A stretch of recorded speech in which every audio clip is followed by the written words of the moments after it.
I was in Toledo on Tuesday working with a client, some fighting dogs. Really good session as well, helping them to, there's so many ways to approach dogs fighting with each other. Like these ones, for example, right? These dogs, this is my second time that I was out there working with them. Toledo's only like an hour and a half, 40 minutes from us. So my second time working with them, I went out there the first time and we're working with the dogs. And the first step was kind of, let's break the bad habits that the owners have that are causing these fights, right? So we kind of did that initially, and I was out there for like an hour and a half, and we get like an hour and a half into things. Things are going really, really well. I'm coaching them through all their things that they need to adjust and stuff. And then we're like sitting on the couch and, we go to stand up, and as soon as we stand up, it was like, boom, these dogs freaking went ham. Like, they had muzzles on, obviously, but still. Like really, really going at each other. Like, it was like a switch flick. Like, they were like good to like, boom, like they were trying to fucking kill each other, know? And even though they were muzzled, like these two dogs were fighting so intense, like breaking them apart was like hard because they had so much intensity behind it and stuff.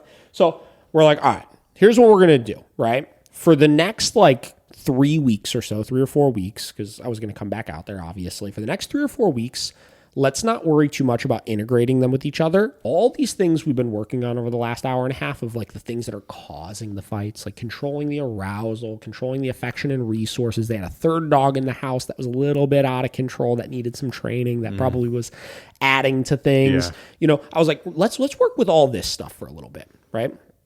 So they did that. They took the ball and ran with it, man. It was like great. Like I went back there Tuesday and, these dogs looked noticeably different.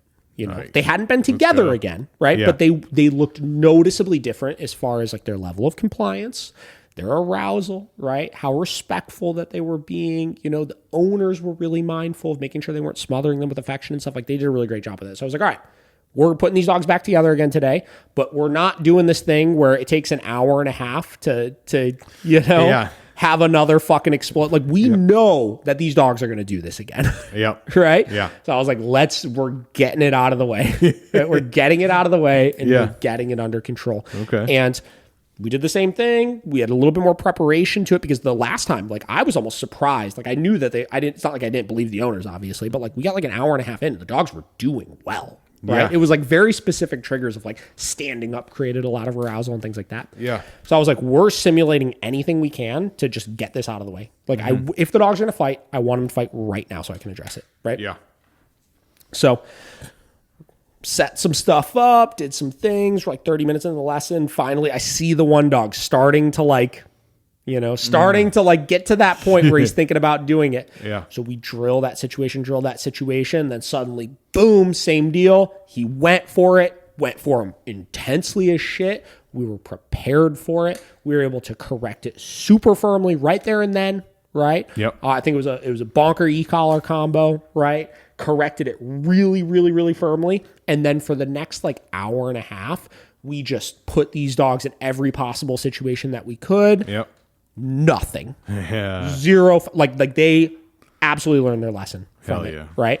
And that was massive. Like we left it and at the end, the woman was like, she was like, oh my God. She's like, cause I corrected these dogs pretty hard, like I wanted, like if this is going to happen, let's let it happen now and let's get it under control. Yeah.